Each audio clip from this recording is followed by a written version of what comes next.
Sejak zaman dahulu, puasa menjadi salah satu ritual yang dijalani sebagian masyarakat untuk memenuhi tuntutan agama maupun tradisi. Nah, berbagai penelitian menyimpulkan bahwa puasa juga bermanfaat bagi kesehatan tubuh dan mampu menurunkan berat badan. Namun agar berpuasa dapat berjalan dengan lancar, ada beberapa fakta kesehatan yang harus kita perhatikan dan jika tidak dilakukan dengan tepat, puasa malah dapat melemahkan tubuh dan membahayakan kesehatan. Lalu apa saja manfaat puasa bagi kesehatan? Insight akan membahasnya kali ini bersama saya, Desi Anwar.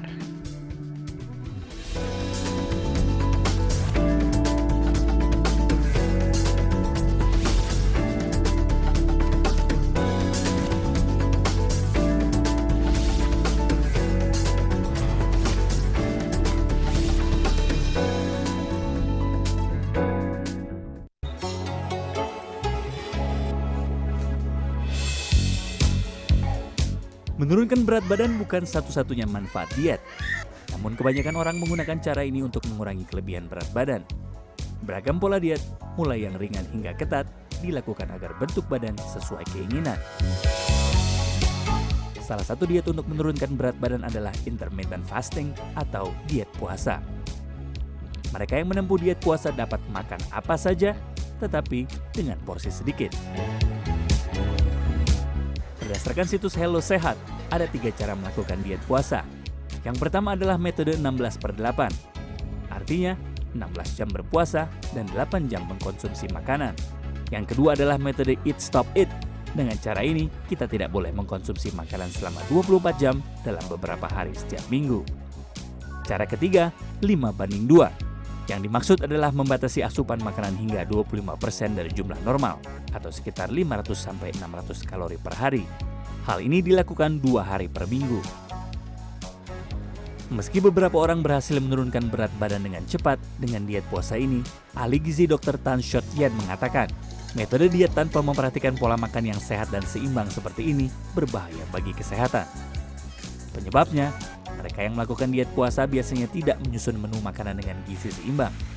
Belum lagi diet ini biasanya juga tidak disertai olahraga. Mereka yang melakukan diet puasa cenderung hanya menjauhi makanan dengan label bebas lemak. Padahal, lemak tidak boleh dihindari karena mengkonsumsi makanan rendah lemak justru hanya membuat perut cepat lapar. Pola makan yang sehat dan seimbang juga harus memperhatikan asupan karbohidrat dan protein. Untuk itu, supervisi ahli gizi dan pengawasan medis sangat dibutuhkan agar program diet dapat berjalan dengan efektif. Yoga Gotama, CNN Indonesia.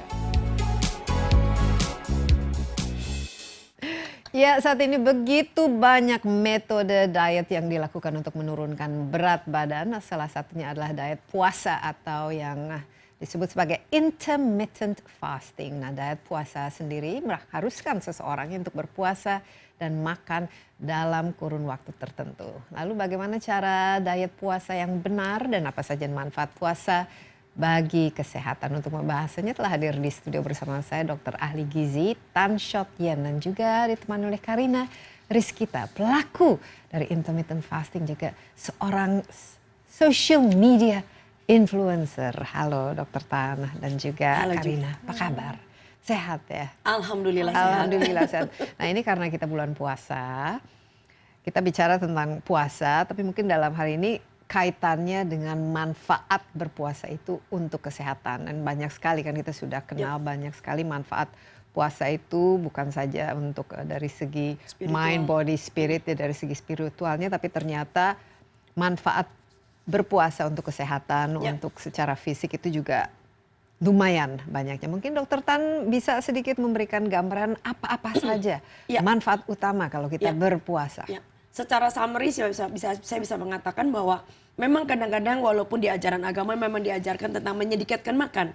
Tetapi dari penelitian yang terakhir tahun 2000 ke atas, 2010 terutama, kita menemukan bahwa ternyata dengan menyedikitkan makan, restricting the calorie intakes. So itu membuat badan kita lalu membuat ada satu gene di dalam badan kita, ada gen bernama sirtuin gene. Itu lalu kemudian sirtuin gene di dalam mitokondria. Itu kemudian bangun, begitu. Nah, sirtuin gene ini yang menarik karena ternyata sirtuin gene ini begitu teraktivasi, maka dia akan pergi ke banyak sekali target organ terutama untuk menekan proses peradangan, istilah saya itu calming the dragon. Ya. Ya, lalu kemudian dia menumbuhkan kemampuan kita untuk regenerating. Jadi bisa dikatakan bahwa bukan cuma puasa tapi menyedikitkan makan itu memberi makna yang sangat banyak. Oke, menyedikitkan makanan dan puasa kan beda. Kalau puasa kan perut kosong sama sekali dan Betul. menyedikitkan makanan ini jadi Secara kalori seberapa Yes. sedikitnya itu Iya. sehingga berpengaruh terhadap tadi iya, membangunkan sirtuin sirtuin jin ini. tadi. Jadi prinsip kata adalah kebanyakan orang Indonesia makan antara 1.600 sampai 2.200 kilokalori. Nah, kalau saja kita bisa mengurangi secara bertahap 10%, maka kita mengandaikan bukan cuma efeknya melangsingkan tubuh, tetapi badan kita menjadi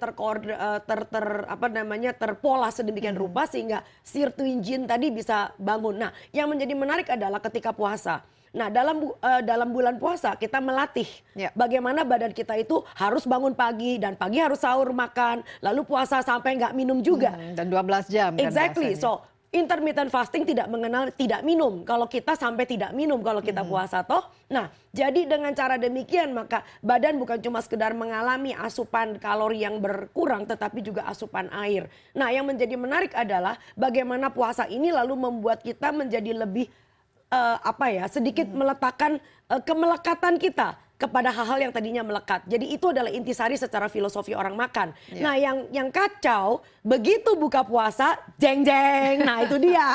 Balas dendam. Balas dendam. Nah, itu yang membuat kenapa yang disebut dengan puasa atau diet jadi acakadul. Iya, tapi Yes. mungkin sebelum kita ke bagaimana cara berpuasa dengan benar, tapi lebih ke manfaatnya itu sendiri. Saya baca katanya kalau ini eksperimen yang dilakukan pada tikus ya, tikus Ya. eksperimen dengan mengurangi asupan kalori sebesar Betul. 30%, ternyata Yes. meningkatkan usianya menjadi lifespan-nya menjadi Ya. 30% lebih panjang. Ini juga berlaku dan sudah terlihat ya Betul. pada manusia Nah, itu sendiri. itu yang disebut dengan the anti-aging factor of fasting, ya, atau anti-aging factor of restricting the calorie. Jadi, tapi tentu saja apa yang terjadi dalam tikus bukan berarti mentah-mentah begitu juga terjadi dalam tubuh manusia. Karena manusia itu kompleks banget. Tikus kan dia nggak mikir tentang bayar rekening, kita nggak mikir besok kita mau makan Stresnya apa. tuh, Betul, ya. betul banget. Jadi Manusia alangkah punya baiknya. banyak stres ya. Exactly. So, jadi bagaimana puasa itu juga dimasukkan ke dalam konteks kehidupan sehari-hari yang membuat kita bukan cuma sekedar menyedikitkan makan atau membuat kemelekatan makanan kita menjadi agak sedikit jauh, tetapi juga calming the dragon. Ya. Sebab makan itu adalah suatu intuisi, adalah suatu dorongan yang sangat primitif.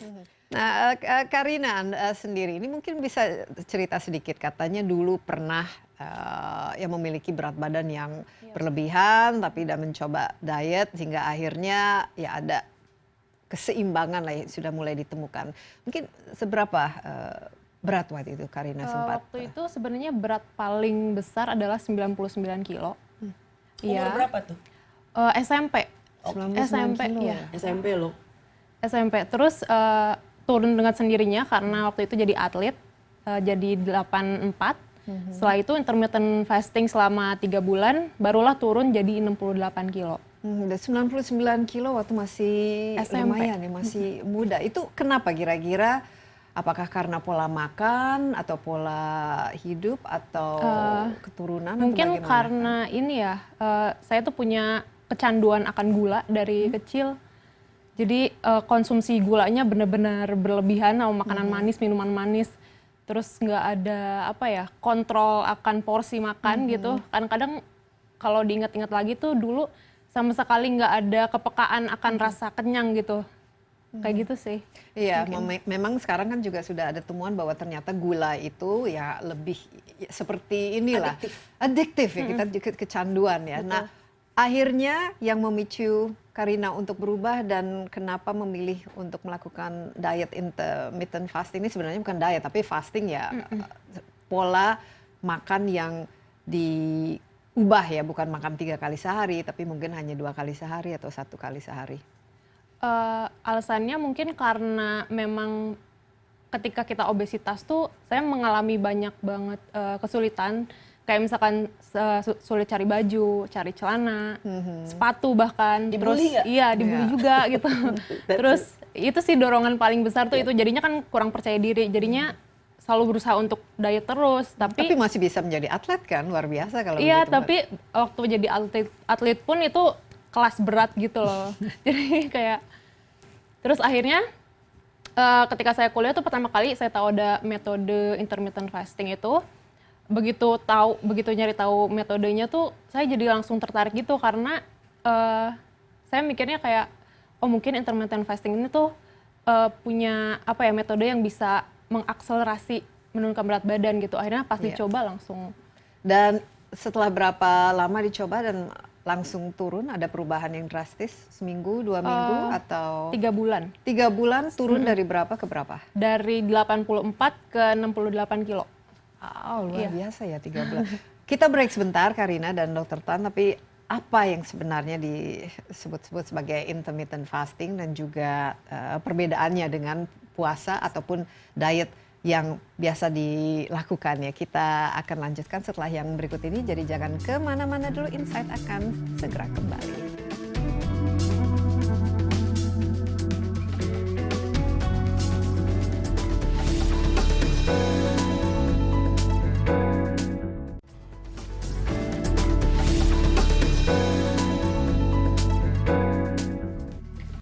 Iya, masih bersama Insight, kita kembali berbincang dengan ahli gizi Dr. Tan Shot Yen dan juga Karina Rizkita, pelaku intermittent fasting dan seorang social media influencer. Topik kita kali ini adalah diet dengan berpuasa atau bahkan jangan makan sama sekali, ya, dan mengurangi jumlah kalori. Dan kita tadi, ini Karina adalah salah satu dari contoh kita, katanya dulu sempat 99 kilo, mungkin ada foto yang kita bisa perlihatkan. Ini harus before and after, ini juga mungkin sebagai semacam inilah motivasi bagi teman-teman yang mungkin kelebihan berat badan tapi setelah melakukan diet ya, dan dalam hal ini Karina melakukannya intermittent fasting bisa turun sekarang berapa? Sekarang 65. Sekarang 65 lah, luar biasa. Dulu pernah 99 kilo, sekarang 65.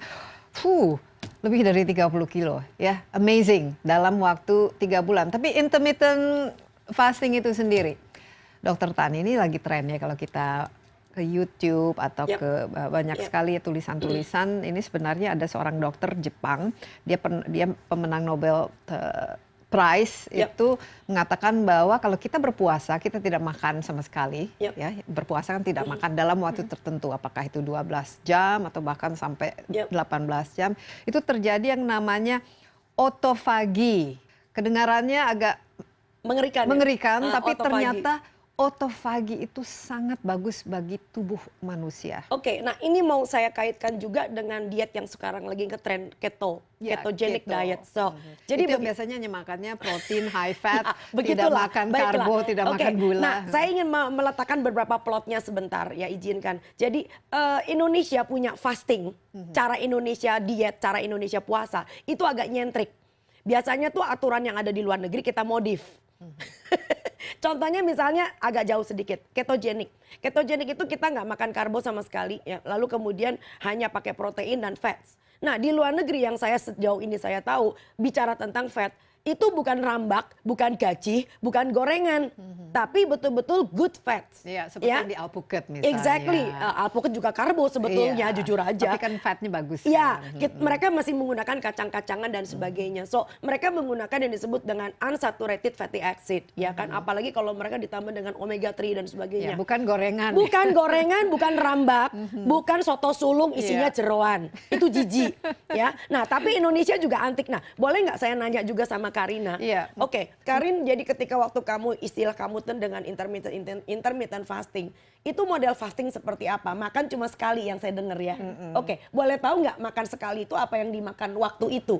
Waktu itu saya benar-benar makan apapun yang saya mau sih. See? Nah, Waktu ini itu. jadi apa yang mau pada saat itu apa? Yang masih manis-manis, yang enggak. masih ada karbonnya atau apa Bener-bener saja? real food sih, maksudnya emang kayak nasi atau enggak lauk pauk apapun yang lagi saya pengen waktu itu saya makan, tapi enggak kayak ngemil kue atau enggak minum minuman manis itu enggak. Ya. Nah, interfasting ini durasinya berapa jam? Karena kan ada beberapa ya, ada yang misalnya dilakukan setiap hari dengan mengurangi jumlah jam di mana kita makan, bisa sampai hanya dalam kurun waktu 8 jam, atau misalnya 2 kali seminggu tidak makan sama sekali. Waktu itu sih saya cukup ekstrim ya, jadi saya ngambilnya yang 24 jam. 24 jam? Iya. Jadi dia makan cuma sekali One sehari. meal a day. Tiap Iya. hari? Iya, tapi kalau lagi cheat day saya ngambilnya yang 4 jam itu. Kayak gitu. Yang menarik, kenapa kamu mengambil istilah cheat day? Why you need to put the cheating day?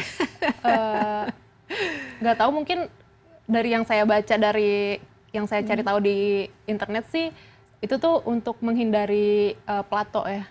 Ya, jadi ini menarik karena oke. cheat day ini kan berarti ada keterikatan semacam emosi atau psikologis terhadap Penyangkalan makanan. diri. Cheat Oke, day. cheating. Kalau You're cheating. cheat day itu makannya apa saja? Bisa apa saja? Apa aja sih, selama 4 jam. Biasanya kan 24 jam tuh, nah ini agak lebih lama lagi jendelanya. Oke, kalau kamu makan siang doang, lalu proses kamu sekolah, kamu di sekolah ya, dari jam 7 pagi kamu sekolah sampai jam makan siang, bagaimana kondisi kamu di sekolah? Kalau waktu awal-awal sih jujur aja lemes gitu ya. Cuman mungkin karena udah selanjutnya tuh karena udah terbiasa, udah teradaptasi, jadi kayak biasa aja gitu. Nggak mengalami. Jadi makan hanya antara jam berapa sampai jam berapa? Kalau yang 24 jam itu bener-bener cuman sekali aja siang hari doang gitu. Dan dalam waktu yang sama ya setiap hari. Boleh nggak saya tanya lebih dalam lagi, bagaimana dengan kondisi menstruasi kamu? Kalau soal itu sih emang jauh sebelum diet pun saya Acak-adul. emang Dan setelah kamu mengalami intermittent fasting, masih acak-adul juga? iya masih Oke sama. deh. Jadi oke. ada kaitannya Jadi let dengan me hormon juga let ya. me describe this ya, just di fenomena ini. Nomor satu, bahwa orang Indonesia kalau bicara tentang diet itu artinya pengen kejar tayang. Jadi dulu dari hal yang ekstrim makan ngaco, sekarang jadi ekstrim sama sekali nggak makan. Dan udah nggak makannya pun akhirnya nggak diberesin sama seorang yang pakar di bidangnya. Seperti tadi Karin, dia belajar dari YouTube. Kamu belajar dari apa yang Ini kamu tidak ada baca. supervisi dokter sama sekali. Enggak. Karin. Nah itu Wah. dia, makanya. Jangan jadi, ditiru ya kalau begitu. jadi, jadi yang saya khawatirkan adalah satu hal, bahwa beliau ini tidak dipantau. Jadi menstruasi yang tadinya acak-adul karena beliau kegemukan, juga masih tetap dipertahankan acak-adul. Cuma bedanya dulu barangkali overnutrition, now it can be undernutrition. Jadi itu yang saya takutin. Kedua, tolong jangan diikuti kalau Anda sedang dalam proses sekolah, belajar, bikin skripsi, atau jadi seorang calon karyawan terladan. Ya, karena ini bakal acak-adul banget nih fokusnya gitu loh. Jadi memang semua ini harus dilakukan dengan supervisi dokter. Betul. Tapi sorry dokter, ini kembali lagi karena memang ada ilmunya di balik ini. Betul dan memang banget. kita balik ke yang tadi otofagi ini atau yang Sirtuin sirtuin itu, gene. sirtuin gene itu. Jadi sebenarnya ketika perut itu kosong, ini apa yang terjadi kepada tubuh manusia sehingga Yes. dampak regeneratifnya itu bisa berlangsung. Baik, nah kebanyakan yang dia kurangi pada orang-orang yang melakukan diet dan fasting ini adalah karbo. Karena airnya yang menjadi sasaran adalah nasi. Iya. Airnya apa? Ini seperti mobil kehilangan bensin. Nah, kalau nggak pakai bensin, solar pun jadi, istilahnya kayak gitu. Nah, airnya apa? Kita nggak punya cukup gula, kita nggak cukup punya karbo. Airnya apa? Protein.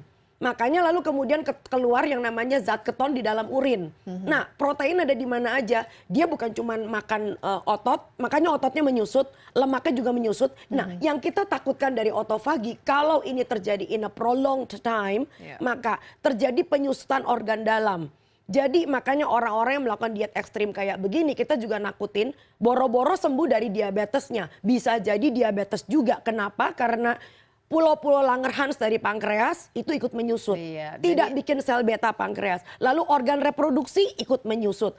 Jadi pengen bikin anak malah benar-benar anaknya nggak Iya, bisa jadi bikin. mungkin untuk melakukan sesuatu ini Yes. perlu ada supervisi dari dokter dan juga setiap orang kan beda kan, tubuhnya beda dan jumlah lemaknya itu juga beda. Mungkin Betul. ada yang cocok buat A tapi tidak cocok buat B. Nah ini yang harus hati-hati. Tapi sebenarnya secara keseluruhan berpuasa Bagus ya, banget. mengurangi kalori, Betul mengurangi yang manis-manis, mengurangi istilahnya, apalagi kalau kita hidupnya itu tidak banyak bergerak dari Sedentary. ya sedentary, dari hanya duduk di depan komputer atau di depan TV, itu juga mungkin semua harus diperhitungkan. Kita istirahat sebentar, ini Baik. menarik sekali ya Betul. diskusi kita. Tapi ini jangan galak-galak ya sama Karina, nanti takut. Ya, Insight akan kembali sesaat lagi, jadi jangan kemana-mana dulu.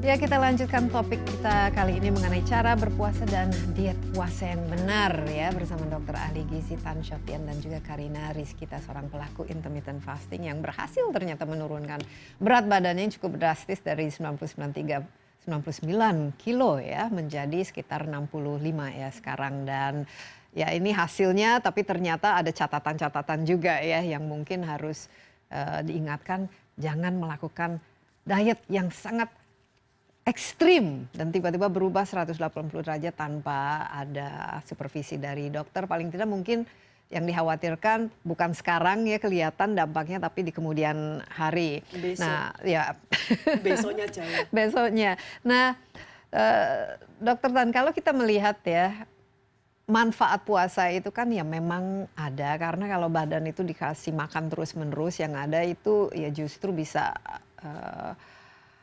overburden, tidak pernah istirahat, sementara tubuh itu perlu waktu untuk istirahat, melakukan regenerasi dan lain sebagainya. Apa dampaknya kalau kita berpuasa dengan baik dan benar istilahnya kepada misalnya kolesterol, gula darah, insulin, dan juga hal-hal yang lain yang biasanya bisa menimbulkan penyakit. Oke, sekarang kita bicara bagusnya ya. Jadi kita mengenal yang disebut dengan kita punya homeostasis sugar. Jadi gula darah normal itu kalau orangnya tenang-tenang aja sekitar 90. Ya, angka 90.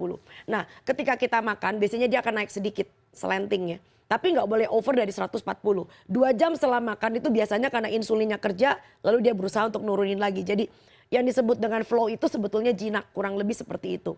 Nah, yang menjadi masalah adalah ketika kita fasting. Nggak usah ngomong fasting yang bulan Ramadan. Tapi kalau misalkan kita makan terakhir jam 7 nih, sampai jam 7 pagi besok paginya, maka itu adalah keadaan ketika gula darah kita lagi anjlok, insulin kita lagi anjlok. Nah, kalau kita berbuka dengan cara-cara yang tidak bersahabat, hajar pakai makanan manis, hajar pakai segala macam, maka lalu kemudian gula darah kita akan spike up, jeder 2 jam setelah makan 140 lebih. Nah, itu ketika insulin geger tuh, cepetan turunin. Nah, yang menarik adalah kalau diturunin, lalu kemudian itu alasan kenapa kita habis makan banyak ngantuk. Nah, lalu kemudian your blood sugar getting lower. Jegrek. Nah, kalau jegrek itu tiba-tiba otaknya gula darah, otak tuh paling demen sama gula. Karena dia harus tetap bekerja, harus tetap alert. Begitu cekrek, orangnya ngantuk. Jadi itu tanda bahwa kalau kita makan nggak benar, lalu kemudian crash kita ngantuk, itu artinya makananmu nggak benar. Nah, normally naiknya itu landau, jadi pelan gitu ya. Itu yang disebut kalau tidak salah low glycemic. Yes, low glycemic index. Jadi begitu dia naiknya pelan bertahap, insulinnya nggak kaget-kagetan, nggak anjrot-anjrotan. Nah, apa yang terjadi kalau insulinnya itu kaget-kaget? Apakah ada dampak fisik terhadap organ-organ yang ada di dalam? Of course. Jadi yang pertama adalah gula darahnya turun. Orangnya nggak kerja kan, bukan kuli kan, bukan kuli kapal, bukan anak-anak yang sedang tumbuh kembang. Tebak apa yang terjadi? Gulanya di stok, masuk ke dalam lemak. Tekan gulanya, simpan jadi lemak. Karena otot dengan liver itu cadangannya tuh kecil banget. Jadi kita kalau berlebih makanya kita dilempar ke visceral fats. Tekan gulanya, simpan jadi lemak. Tekan gulanya, simpan jadi lemak. Ya, dan biasanya ini di perut ya. Kalau nah, sekarang itu sebabnya kita lihat kenapa banyak puasanya sekali. selesai orangnya boro-boro turun berat badan malah jadi makin bomber. Atau timbul penyakit baru. Ya, serangan jantung, amit-amit. Serangan jantung ketika bulan puasa, nggak enak banget.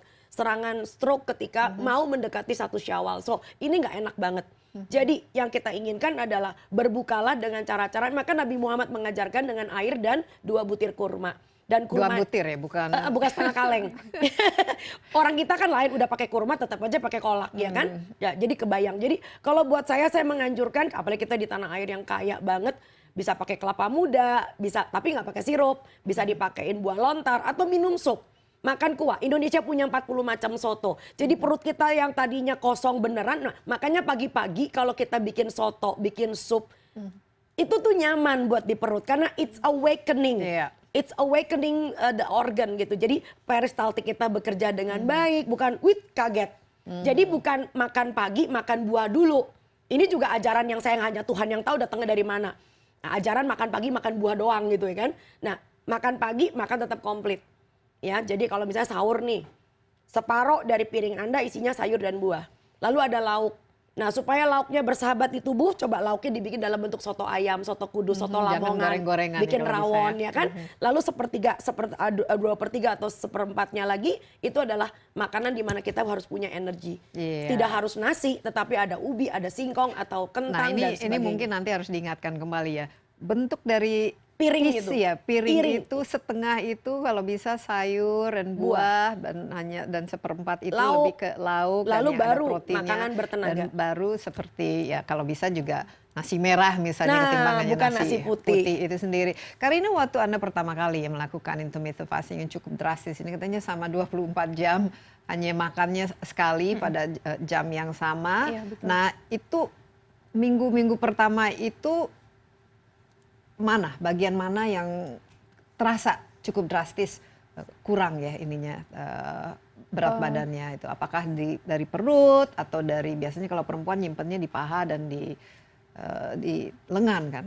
Kalau waktu itu sih paling pertama kerasa tuh bloatingnya berkurang dari perut ya. Jadi kayak lebih rata aja gitu. Terus paling awal sih itu perut lebih rata aja jadinya. Dan ini ukuran baju langsung ini berkurang.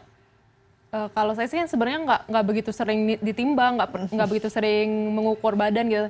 Jadi benar-benar merasa perubahan yang drastis itu ketika 3 bulan. Iya. Itu benar-benar Nah, langsung longgar banget. Piringnya itu isinya apa saja? Kalau waktu intermittent fasting itu kalau saya baca aturannya kan dia bisa makan apapun gitu kan. Itu yang saya suka sebenarnya waktu itu pertama kali. Jadi biasanya tuh malam-malamnya saya ngidam dulu nih besok makan apa nih biar lebih nikmat istilahnya gitu ya. Barulah besoknya bener-bener kayak diikutin aja keinginan yang kemarin tuh apa. Jadi apa ya kayak keinginannya bener-bener kepenuhin Iya. gitu. Nah sekarang masih melakukan puasa itu karena ini kan mau tidak mau kan harus konsisten ya. Kalau sekarang sih sebenarnya nggak seketat dulu ya. Cuman mungkin tanpa disadari sih iya juga ya kayak misalkan baru bangun tidur nih belum begitu lapar. Baru makannya pas udah agak siangan, begitu benar-benar lapar baru makan kayak gitu. Jadi nggak se ekstrim dulu juga. Nah ini juga ketogenik tadi kan disebut oleh Dr. Tan. Nah, ini sekarang diet itu selalu banyak ini ya, banyak istilahnya tren-trennya. Mungkin Ya, ada dan yang Atkins diet, Iya, ada yang iya. Tiger diet, Mayo ada diet, yang Mayo diet. GA. Sekarang ada yang namanya keto. Wah keto nih. Nah ini apa sih sebenarnya dan apa Iya, perbedaannya? saya udah bilang tadi bahwa ketogenic diet itu adalah di mana kita nggak makan sumber karbo, tetapi kita hanya makan protein dengan lemak. Yang kita harapkan bahwa lalu kemudian tenaganya kita ambil dari protein dan lemak, which is not true. Ya, jadi artinya tangki bensin yang mesti diisi bensin, nggak bisa diisi Nah, oli. tapi protein kan bukan berarti harus daging kan, bisa protein dari yang misalnya Iya, biji-bijian tetapi dan yang lain menjadi sebagainya. problem adalah, nah ini daurnya adalah kita menghasilkan gula itu dari karbo. Kalau tenaga atau energi gula itu kita dapatkan dari sumber lain non karbo, maka kita punya siklus namanya gluconeogenesis. Nggak ada akar, batang pun jadi. Nah ini Dia mengambil apapun Dia yang ngambil ada di- apapun. Pokoknya yang penting ini orang mesti hidup nih.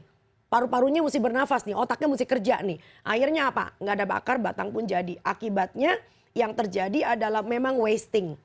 Dan yang kedua ciri khasnya di dalam kencing keluar namanya keton bodies, badan keton.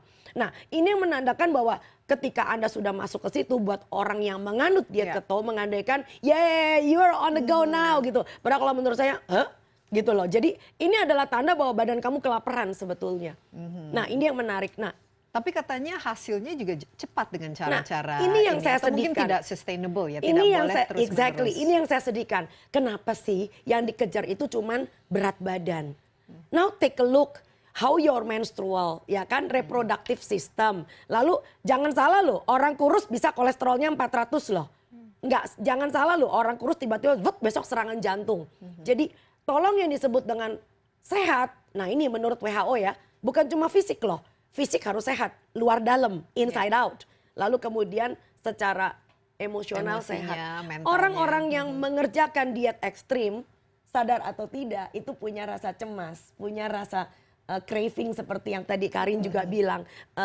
Pengen, ada rasa dan sebagainya. Which is kalau menurut saya, kok kasihan banget ya orang mesti kayak begini. Lalu kemudian artinya cheating. So that means orang ini sebetulnya kagak ngerti dia tuh makan apa. Iya. Sampai kayak memendam rindu gitu loh.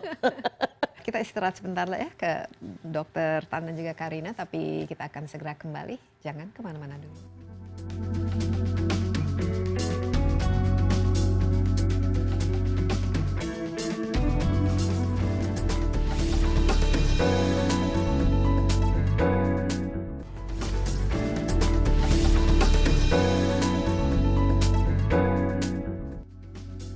Iya, masih bersama Insight, kita kembali berbincang dengan Dr. Ahli Gizi Tan Shot Yen dan juga Karina Rizkita, pelaku intermittent fasting dan itu diet ya, berpuasa. Dan topik kita kali ini masih seputar manfaat puasa dan bagaimana melakukannya dengan benar. Nah, kalau kita di Indonesia ini ya bulan puasa biasanya sebulan dalam setahun ya.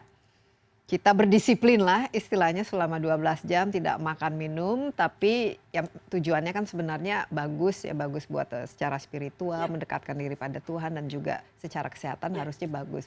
Tapi ada cara-cara yang kurang kita pahami. Nah, di samping itu di luar bulan puasa ya mungkin kita kurang mendapatkan edukasi mengenai apa sih yang namanya diet yang seimbang, diet yang isinya ada nutrisinya, dan juga kira-kira peran bukan saja dokter, orang tua dan lain sebagainya, tapi pemerintah untuk memastikan bahwa makanan yang ada di sekitar kita, yang dijual produk-produk itu juga memang sesuai dengan semestinya. Ya, satu. Karena obesitas ini salah satu dari penyakit yang semakin lama semakin meningkat. Ada suatu sindiran, ada suatu meme yang saya baca juga bahwa tahu nggak 80% yang Anda bilang makanan di rak supermarket, 80% about 100 years ago. 1 abad yang lalu tuh mereka nggak ada.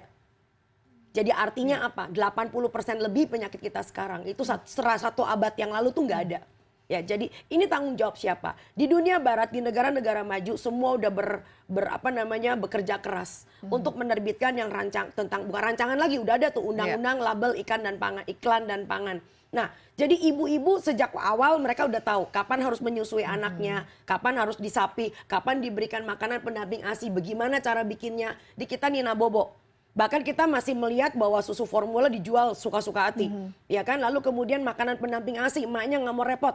Udah emaknya bangun, makanannya bangun, kita udek aja pakai air lalu diberikan kepada dan juga anaknya. Kepada anak-anak minuman kemasan yang isinya gula. Persis. Nah, kayak Karin juga barangkali ini satu korban yang bagus ya, bahwa Karin itu barangkali ibunya juga nggak ngerti berapa takaran sendok gula, berapa banyak minuman manis dan gula yang Karin masukkan ke dalam makanan atau susunya setiap hari. So dari sini udah merupakan is a wake up call for every nation. Jadi bahwa yuk kita sebagai ahli gizi juga kita sedikit lebih punya peran dalam hal ini, bahwa Indonesia itu sudah menerapkan yang disebut dengan batasi GGL, gula, garam, dan lemak. GGL, gula, garam, dan lemak. Iya. Tapi lemaknya yang lemak jelek-jelek kan, bukan lemak yang bagus atau? Iya, lemak dalam pengertian adalah kayak minyak goreng dan sebagainya, temen-temennya lah. Ya. Nah sekarang yang menjadi perkara adalah orang tua ini ngerti nggak disebut dengan pola makan yang sehat dan seimbang. Saya selalu mengajarkan orang-orang bahwa yang disebut dengan makanan sehat itu adalah makanan yang semakin dekat dengan bentuk aslinya di alam. Jadi kalau Anda mau bikin opor ayam, ya kelihatan ayamnya. Jangan nyalain santan. Santannya baik-baik aja, asal tidak diangetin berulang. Coconut milk itu menjadi juara sekarang di luar negeri. VCO, waduh, gila-gilaan. Nah, yang menjadi problem kan kita kan makannya kan diangetin terus. Ya, jadi rendang itu adalah santan yang diangetan berulang ya. Padahal kalau cuma sekedar kari, sekedar gulai, it's okay. Karena dimasak sekali. Belum mie instan. Nah, biasanya ini dipakai untuk cemilan ya. Betul. Nah, persis. Nah, mie instan itu bukan cuma sekedar karbotok, tapi juga banyak sekali yang bukan cuma sekedar pengawet, ditambah lagi dengan natriumnya, sodiumnya banyak. Nah, yang lebih kocak, kita tuh kayak ngeracunin anak sendiri. Semua makanan produksi industri dijual di dalam negeri. Ya, kalau kita siap nggak apa-apa, mata rakyat melek. Tapi yang menjadi menarik, kenapa nih nggak dilempar aja dulu keluar? Kita beresin dulu rakyat Indonesia. Ya, yang menarik adalah mie instan Indonesia kualitasnya beda dengan yang kita ekspor. Apa artinya? Gitu. Ini sangat menarik. Karena biasanya peraturan di luar jauh lebih ketat ya. Kalau gitu kita boleh dong kita bikin tidak sehat rakyat kita. Tapi begini, kalau di Indonesia kan memang surga makanan ya Dokter Tan, ini salah satu yang menjadi saya mengatakannya tantangan, neraka makanan. Tapi tergantung apa sebenarnya mencari dan mendapatkan makanan yang sehat di Indonesia itu luar biasa banyaknya. Aduh, karena ini di tanah sini air negara kaya. tropis, Betul. banyak buah, sayuran yang segar-segar. Jadi sebenarnya intinya kalau kita bisa melihat bentuknya, pasti nutrisinya kan juga jauh lebih bagus. Nah masalahnya kemasan di kotak dan lain sebagainya. Kalau sekarang Karina kira-kira apa-apa saja yang menjadi bagian dari asupan makanan Karina sehari-hari? Kalau sekarang sih udah mengurangi gula, udah nggak makan mie lagi, udah nggak minum Jadi yang manis-manis. nggak kecanduan lagi Udah dengan nggak kecanduan manis-manis. lagi kalau sekarang kayak gitu.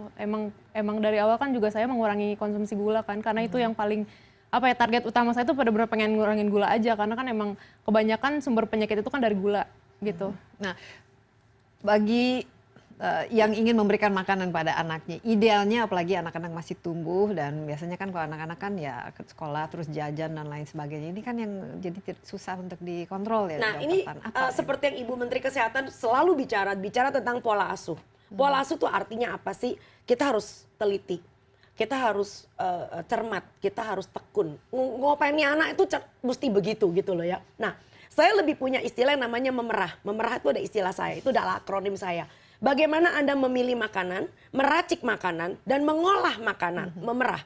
Nah, jadi ibu memilih, meracik dan mengolah. exactly. So, menjadi seorang ibu target yang pertama adalah dia harus cekatan tanpa harus menjadi Bapak seorang juga tukang dong, karena masak. bapak juga biasanya betul. Jadi mereka- bukan cuma sekedar pintar cari uang, tapi anaknya acakadul. Biasanya saya mengatakan kalau dapurnya bersih, badannya jorok. Nah, seperti kayak tadi yang menarik. Beliau cuma mengatakan bahwa dia mengurangi gula. Dia lupa bahwa biang keroknya gula itu bukan cuma ada di dalam gula ansik yang rasanya manis. Tapi Karina masih makan nasinya putih. Ya. Makan roti yang tawar. Roti, lalu kemudian nasi, itu juga dicerna Belum menjadi ada sekarang gula. kan banyak sekali pilihan, ada pizza, Nah, ada itu dia. burger dengan Kelihatannya nggak bannya, manis, kan? ada kue-kue. Nah biasanya kalau lebaran kan ini kue dan ini semuanya terigu ya. Persis. Jadi yang pertama adalah edukasi dalam keluarga ini penting. Bagaimana keluarga ini bukan cuma pintar juga cari uang, tetapi juga pintar juga uangnya ini mau dikemanain. Buat apa Indonesia menghasilkan segitu banyak sayur, banyak ikannya melimpah ruah seperti Bu Desi tadi mengatakan. But then orang kita ditakut-takutin. Yeah. Jangan makan sayur nanti asam urat. Jangan makan seafood nanti kolesterol. Nah padahal yang paling bahaya itu kan sudah ditemukan bahwa ini gula. Dan gula ini banyak sekali ininya lah, jubahnya lah istilahnya. Betul, jubahnya, hidden sugar. Hidden sugar itu, dan kalau di luar negeri misalnya air dalam kemasan itu sekarang mereka harus takar berapa jumlah gula yang ada di situ, karena ternyata dalam satu soda atau bahkan air minum air buah dan lain sebagainya Infused water. ya itu isinya tuh sebenarnya kan gula. Nah bagaimana regulasi supaya harus dibatasi itu, tidak boleh belum lebih ada. dari Indonesia belum ada. Bahkan kita dengan sangat sedih, ada perusahaan-perusahaan yang mencantumkan tabel komposisi, dia tulis gula cuma 5 gram. Tetapi di sebelah komposisi yang sama dia tulis ada yang namanya maltose, ada dextrose, ada yang namanya tambah lagi aspartam yang katanya non sugar, lalu ditambahkan dengan jadi xylitol. nama gula itu sendiri juga Ya, xylitol, banyak dan sorbitol dan berbeda-beda ya. sebagainya. That's the hidden sugar. Everything is a hidden sugar. Jadi memang gula murninya cuma tulis 5 gram. Pintar kan? But the total sugarnya mungkin lebih daripada 30 gram. Nah, tadi gula, garam, dan lemak. Oke, untuk takaran yang paling oke yang membuat kita itu sehat, karena kita memang membutuhkan gula, garam, dan lemak juga ya bagi keseimbangan tubuh. Berapa maksimum untuk misalnya seorang Orang dewasa atau Oke. orang dengan bobot Kita punya Karina? begini, 415.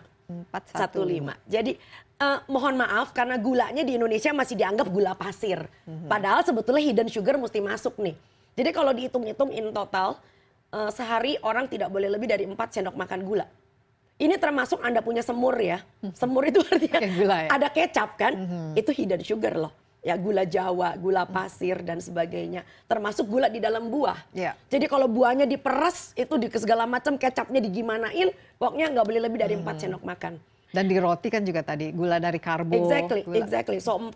Nah lalu kemudian yang satu sendok teh. Bukan sendok makan loh ya, garam. Nggak boleh lebih dari ini. Waduh, satu sendok teh. Exactly. Jadi bayangin kalau makan salad sok jadi bule, cucu gulanya, garamnya acakadul. Lalu kemudian Kalau tidak kentang goreng biasanya Nah, garamnya itu dia, ampun. Lalu kemudian tidak lebih dari 5 sendok makan. Indonesia masih menggunakan minyak. Tapi 5 sendok makan itu sebetulnya bukan cuma minyak ya.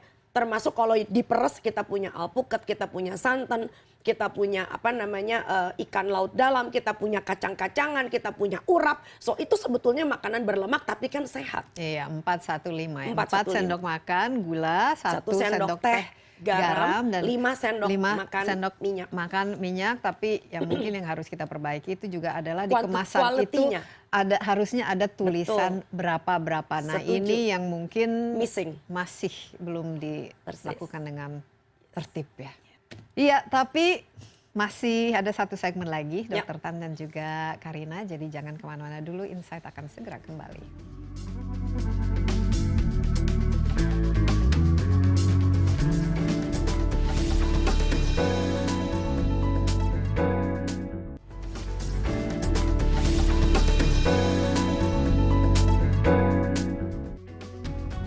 Ya, kita lanjutkan insight tamu kita hari ini ya, Dokter Ahli Gizi Tan Shot Yen dan juga Karina Rizkita, pelaku intermittent fasting dan juga seorang social media influencer. Kita masih berkutat seputar bukan saja sebenarnya mengenai manfaat puasa, tapi bagaimana harusnya kita di Indonesia ini masyarakatnya memiliki pola makan yang justru membuat kita sehat.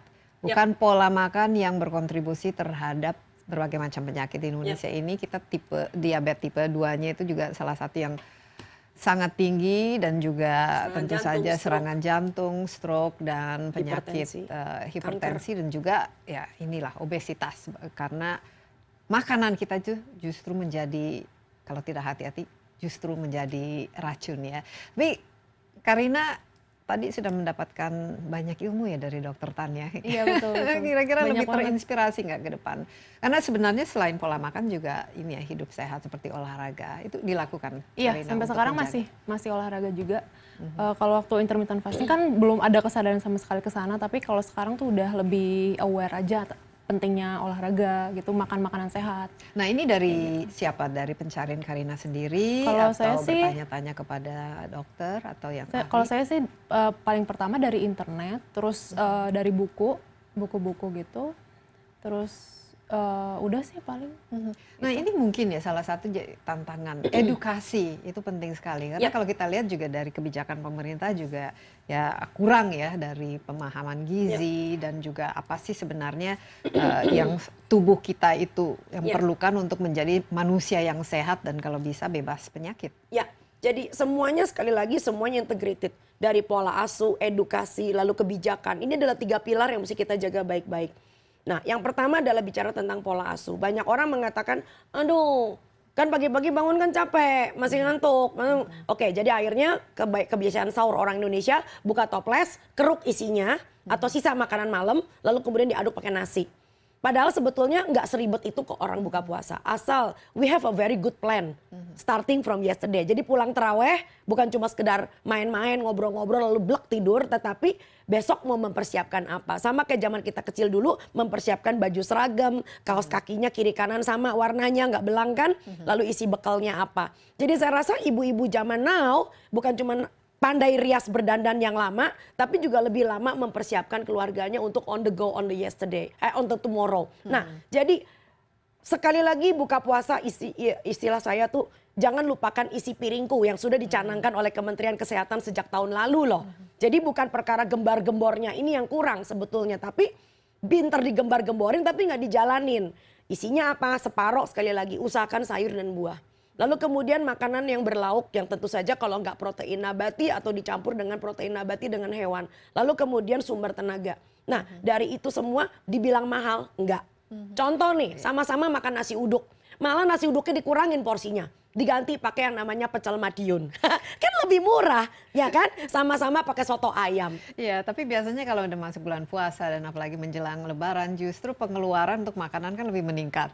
Yang biasanya nggak makan manis-manis pada bulan puasa Itu itu dia. tiba-tiba jadi doyan kolaknya, es cendolnya dan lain sebagainya. Yang biasanya mungkin makanannya ya lebih banyak Lebih heboh. sayurnya, tapi lebih heboh dengan makanan yang mungkin very rich ya, yang banyak ini, yang banyak Oke, hang on. lemak dan lain sebagainya. Bukan berarti- belum kue-kuenya I dan know, lain tapi sebagainya. tunggu dulu. Di luar makanan yang katanya Mbak Desi itu heboh, kita punya makanan heboh tapi yang sehat.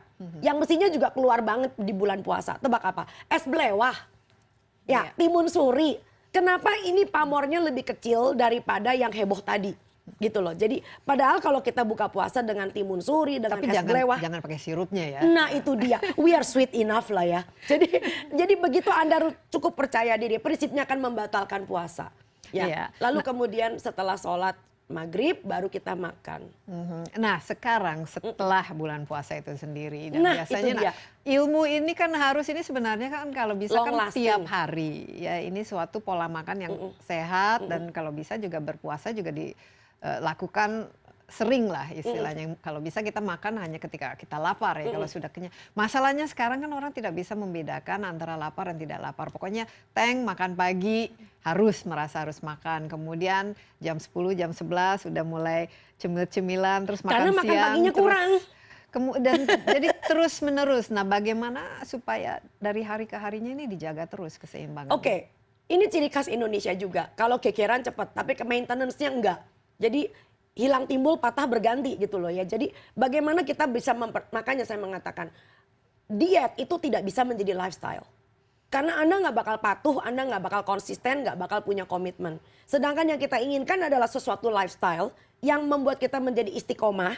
Istiqomah itu berat, istirahat yang ringan, ya toh? Jadi bagaimana kita jadi istiqomah? Nomor satu, jangan ekstrim. Ya, saya selalu mengajarkan orang jangan ekstrim. Karena nggak sustainable juga akhirnya It's kita not sustainable dan it's not replicable. Apa yang baik dan benar bagi Karin kan juga belum tentu baik dan benar bagi yang lain. So pola makan yang sehat itu membuat bangsa ini maju bareng-bareng. Yuk kita mulai dengan membiasakan tadi yang udah berkali-kali sampai jontor saya bilang. Separuh piring makan adalah sayur dan buah. Mulai dari hal yang Ya. kecil, a small step creating a bigger leap gitu loh.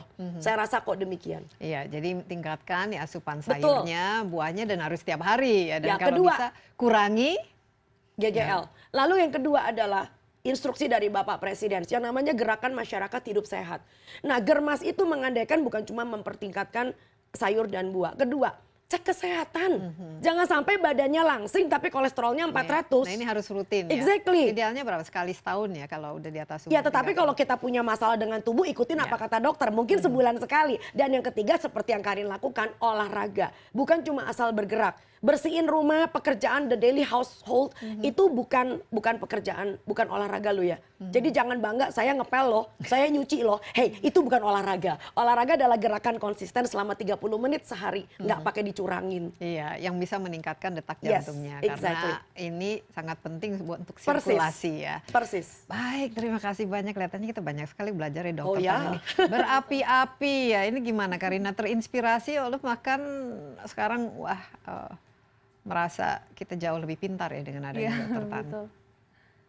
Akan terus-menerus menjalani pola makan yang sehat dan menjadi inspirasi bagi teman-teman yang ingin mengurangi berat badan. Iya sih, sangat mendapat banyak banget info dari dokter Tan juga. Terutama soal yang piring tadi, terus Ya, yang isi GGL piring. itu. Isi piring, GGL. setengah Itu perlu sayur dan buah. perlu Lalu diingetin germas. terus. Ya, Iya. germas. Banyak makan sayur, Iya. rajin aktivitas fisik, lalu kemudian jangan lupa cek kesehatan secara berkala. Iya, Betul. tadi juga jangan lupa 415. Ayo kita tes. 415. 415 apa? 4 sendok gula. Nggak lebih, Nggak lebih. 1 sendok garam. nggak lebih. Nggak lebih. 5 sendok minyak. Tidak Iya. lebih.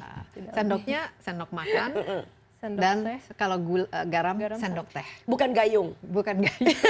Bukan sendok nasi. bukan centong. Dokter Tan sekali lagi Alhamdulillah, terima kasih dan juga juga. Karina sukses dan senang sekali Anda Iya. bisa sekarang jauh lebih ideal berat badannya menurut Anda sendiri. Yang penting kita happy ya. Betul. Kalau Yes, misalnya of kita course. malahan nggak Stres. happy dan For what? Ya, puasa yang dilakukan dengan benar akan memberikan banyak manfaat bagi kesehatan dan juga membantu menurunkan berat badan.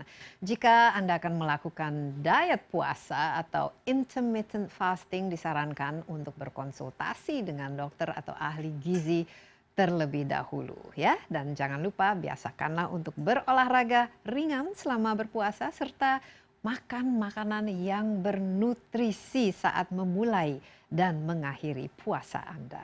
Demikian My Insight kali ini. Jangan lupa saksikan kembali Insight.